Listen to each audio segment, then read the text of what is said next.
We all know that we are moving from a very, very industrial economy to a knowledge economy, to a creative economy. But what does this really mean? How do we learn to prepare for this new economy?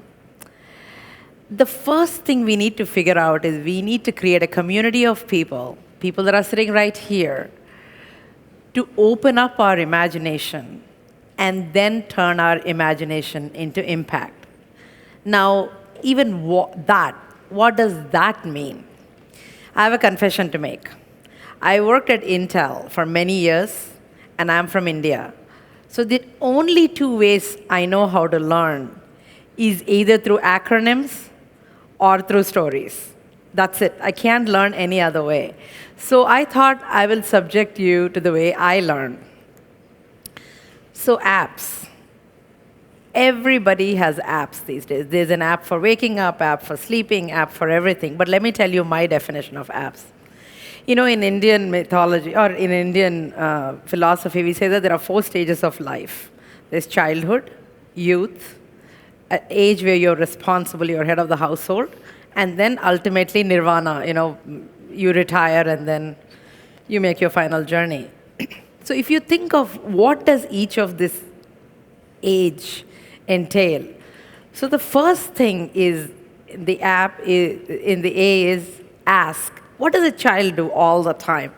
They keep asking, why is the sky blue? Why are we going there? Why are we not going there? Are we there yet? Why? They keep asking because that's the way they learn.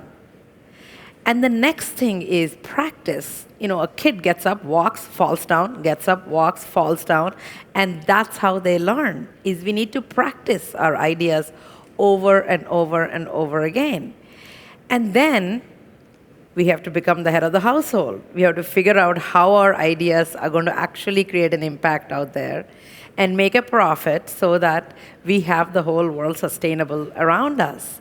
And finally, the S is the most important part of this, is that every learning has a stage when you need to surrender to the next generation, because otherwise you will never let someone else come.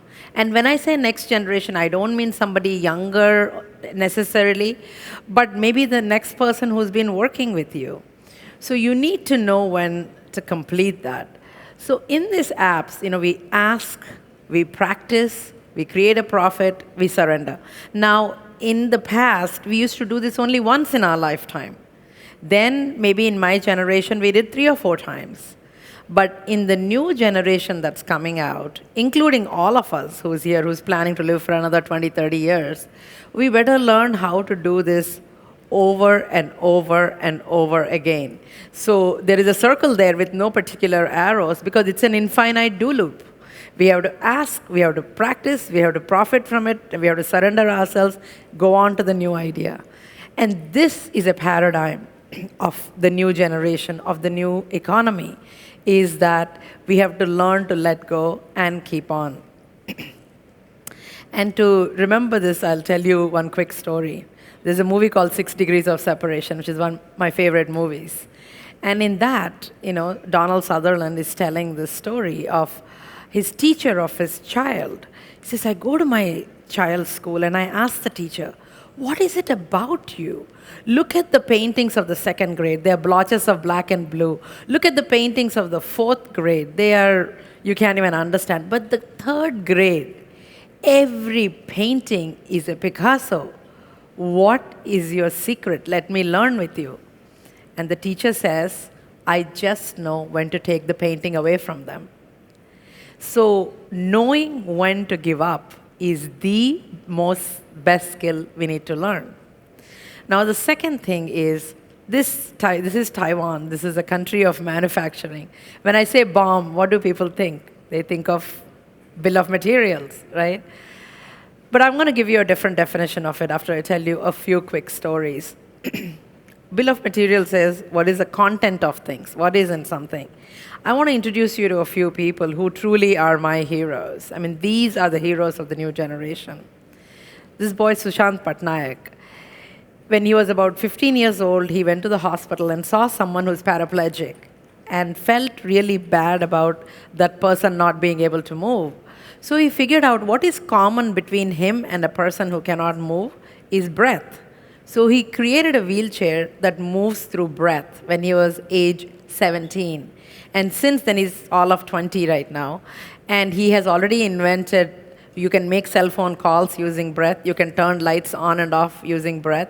So he's dedicated to this idea. And this is Nam Do, who runs a company called Emotive. And what this is that by thinking something, you can move objects on a screen. So what is the power of our thinking in making things happen in the physical world? Arunachalam, he's a 6th grade failed, and he was sitting in his house one day and he saw that his wife was using rags when she had her periods. And he decided to invent a sanitary napkin that is affordable for women so that over 90% of the women in India and around the world who cannot afford to buy a sanitary napkin would be able to use his invention. And to do that, he had to sacrifice a lot of things because people thought he was weird. First of all, a guy trying to do this was weird enough. So when he couldn't find anybody to experiment to find out if his sanitary napkin is working or not, he actually wore it. And he took pig's blood and he connected it to the sanitary napkin. He'd be riding bike, he'd be walking everywhere, pumping this to test how this works. I mean, it takes guts to do this for a man from a small town. Elora Hardy is building homes out of bamboos, not just any homes, luxury homes out of bamboo. Mansukh Bhai, he has created a refrigerator that runs through water that does not require electricity, that keeps food cold for at least 2 to 3 days. And Myra Kalman, who is an illustrator with The New Yorker, who's a children's book artist, and Todd Markover, who's a music composer, who's creating symphony of cities. He collects sounds of the cities and creates symphonies out of them. And the reason I'm talking about all these people is that in my mind, the BOM actually stands for Billionaires of Moments. And one of my favorite quotes is that life ought not to be measured by the number of breaths we take, but by the number of moments that take our breath away. So each of these persons that I talked to you about is creating a world where there are many, many precious moments that are collected for the people around them. That's the billionaires that we all should aim to become. We should be greedy about collecting these moments. And finally, when we do this, when we do these crazy things, when we do these out-of-box things, when we do these things that nobody believes in, there are times you wonder, why am I doing this? You know, there was a time when I used to love climbing mountains. So in the middle of the night, you know, you're up in some snow mountain and it's cold as hell. And you're thinking of, what the heck am I doing here? You know? And then you go down and then, like an idiot, next weekend again, you're back up again. So what is this craziness that makes us all move? It is this word I want you to remember, one. E, ek.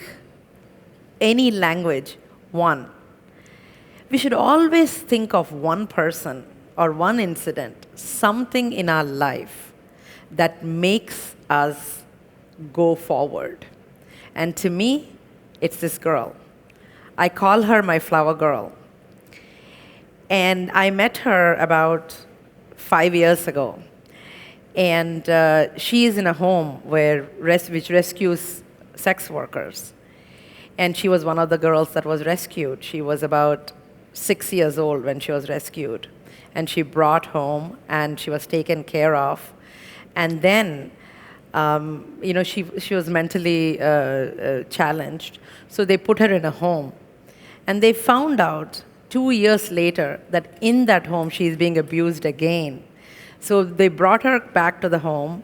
And Sunita Krishnan, who runs this organization, spoke in a conference just like this in India at TED, and she shared her story about how difficult it is to create a home for women like this who they rescue, because no one wants them living in their neighborhood. And just like you, there were people sitting in the audience, they got up, and we actually worked with her for 6 months, and we got her enough money to build a home for all the women so that 18 months from the time she stood and shared her story, there was a home where all these women were living. And to me, I felt that this girl, this face, is what haunted me. I felt I wanted to give her a home, at least for one day, where she was happy. And they built the home, and pretty soon after that, she died. Because at age 9 or 10, by the time she was rescued for the second time, her body was ravaged with so much disease that she could not survive anymore. But to me, every time I think of the crazy things that we do, every time I think of all these billionaires of moments we are trying to create, every time we are sitting here biting our nails wondering if we are ever going to make it through the year, and every time when I wonder, should I just go back and get a job, I just think of this face. And I think of the story with which I'm going to end. And the story is of a little boy and starfish. And this boy goes to the beach, and there's millions of starfish out there. And this boy is taking each starfish and putting it back into the ocean. And then the waves come and wash a few more starfish, and he keeps doing it.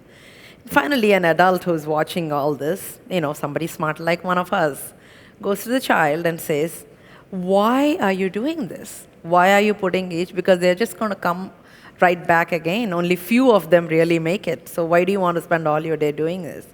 He says, yes, a lot of them may wash up, but for the one starfish that makes it, I made a difference. So the world may or may not be available to you, but to one person, you may be the world. And let that person be your guiding light as you get to be billionaires of moments. Thank you.